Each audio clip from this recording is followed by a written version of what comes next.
Ready to dive into something that's almost guaranteed to pop up on those UPSC exams. Always a good idea to be prepared.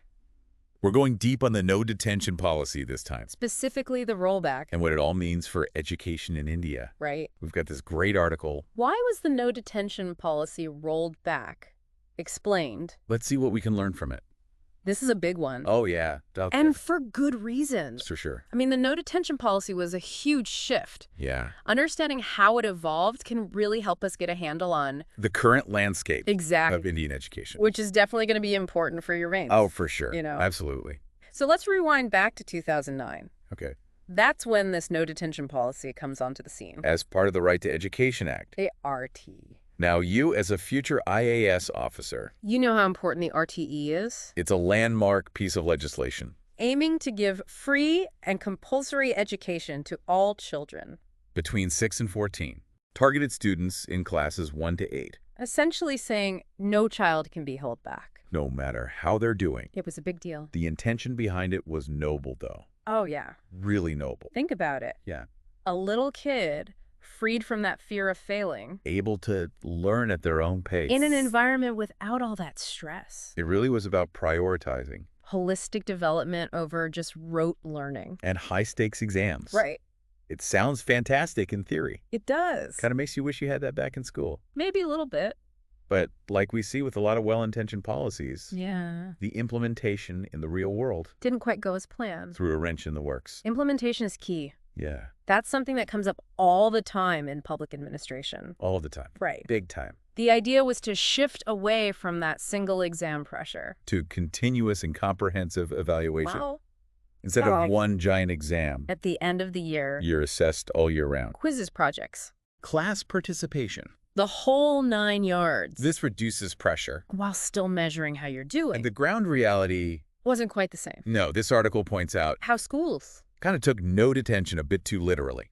Automatic promotions. Became the norm. Regardless of what was actually being learned. And that's where the problems start. That's when things start to go sideways. Reports like the ASR. Which, looks at basic learning levels in rural India. Yeah. They started showing a worrying trend. Like in 2018. 72% of Class 5 students could read a basic story. By 2022. That had dropped to 56%. Wow. That's a huge drop. It's major. And a very clear sign that something wasn't working. That's a stark statistic. It is. And it's one you could easily cite in your mains answer Oh, definitely. to really show those unintended consequences. Absolutely. It raises the question, were we just setting kids up for failure Later down the line, by pushing them through the system? without making sure they were actually learning anything. Right. It's a good question. And it wasn't just reading. No. The ASR found declines in basic arithmetic, too. Uh-huh. I remember a few years back, Yeah. volunteering to teach kids in my neighborhood. Yeah. Even then, I could see this struggle, Yeah. with basic concepts starting to emerge. It's tough to see. It's heartbreaking, really. It is. Those early years are so important Absolutely. for building a strong foundation. Those early years are make or break. Yeah, And remember, this wasn't just in rural areas. right. The high failure rates in those board exams across India in 2023, Oh, yeah. over 65 lakh students, Failing their class 10 and 12 exams really painted a grim picture. of this learning crisis. That was unfolding. It wasn't just anecdotal. Yeah. There were hard numbers Real data, backing up these concerns. which ultimately led to the rollback. Of the no detention policy. Why? This is a big event in itself It is. that you should be ready to talk about. In those UPSC exams, it shows how the government's stance on education policy is evolving. It's a classic case of policy adaptation, You got it. responding to challenges. Exactly. Something you'll see a lot. In your governance studies. Yeah, for sure. This wasn't some sudden reaction. No, It was carefully considered. based on There's of data. an expert analysis. Absolutely. But I'm sure it wasn't without criticism. Oh, of course not. Was there concern that maybe we were going back to the other extreme? Back to putting too much pressure. On young kids? We're right. There were concerns. Yeah. About just going back to those old detention practices. Without actually addressing the root causes Exactly. of this learning crisis. Some experts were worried that detention could actually make things worse. Yeah. More anxiety, more stress for students. Potentially leading to higher dropout rates. Especially for those from disadvantaged backgrounds. That's a really crucial point to consider. It is. The potential for negative consequences. Yeah. especially for vulnerable groups. Oh, yeah. It reminds me of It reminds me of those ethical considerations that we often see. in public administration. Yeah. It's rarely a simple solution. Never is. This just shows how complex policymaking can be Yeah. and the need for solutions that are nuanced. Right. A lot of educationists agree. Okay. We need to move away from that one-size-fits-all approach Yeah. and go towards something more Personalized, Yeah. responsive to the needs of each student. Exactly. So instead of just going back to detaining students, Right. the focus should be on Early intervention. catching those learning gaps early Yes. and giving them the support they need. Before it becomes too much. Exactly. Imagine a system Okay. where teachers are empowered Yeah. to not just identify those gaps But they have the tools and the resources, to address them effectively. targeted remedial classes, Individualized learning plans. maybe even using technology. Oh yeah, now we're talking. Right. Bringing in the ed tech angle. Yeah. That's getting a lot of attention these days. This could easily be a hot topic in your general studies papers. It could. How can tech help bridge those learning gaps and make education more inclusive? And equitable. That's the It's a question. million-dollar question And it's one that people are trying to answer. through all kinds of initiatives. AI-powered learning. It adapts to each student Virtual reality. to make learning immersive. It's pretty amazing to think about the possibilities. It is. But tech isn't a magic bullet.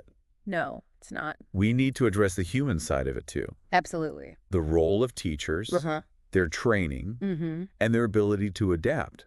It's all critical. All pieces of the puzzle. And that brings us to accountability. Yeah, right now it feels like all the pressure is on the student.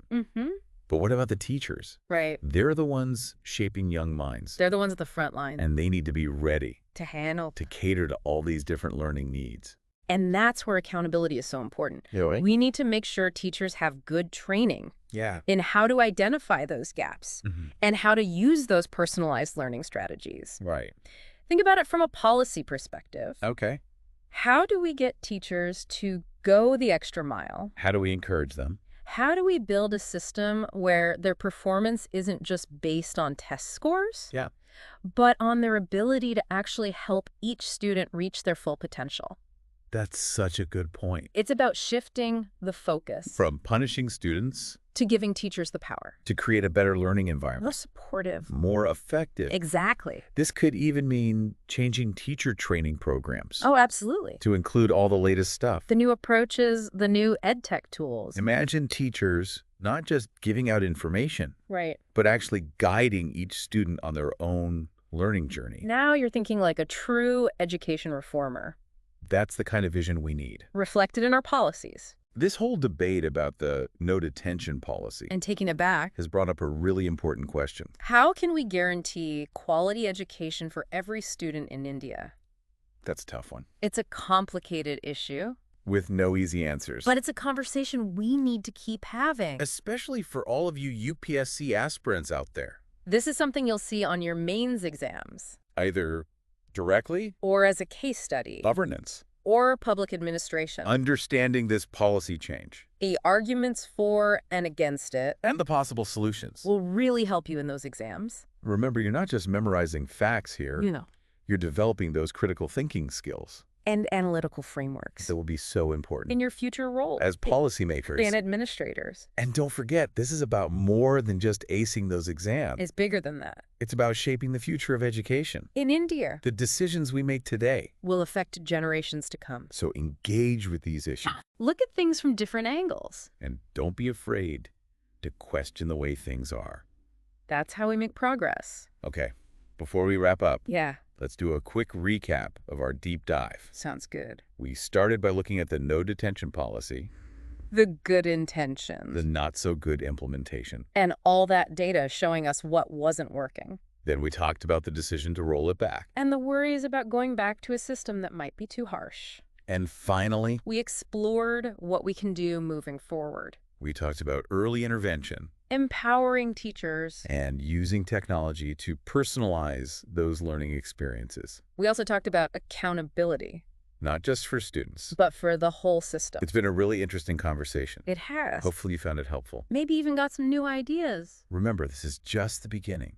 Keep exploring. Keep digging deeper. and form your own opinions. Because you Are the future policymakers. the educators who will be shaping education in India Your thoughts and your actions will make a huge difference. in the lives of millions of kids. A huge thank you to everyone for joining us on this deep dive. We appreciate you being here.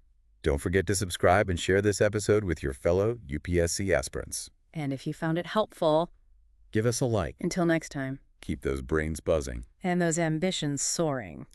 We'll see you in the next deep dive.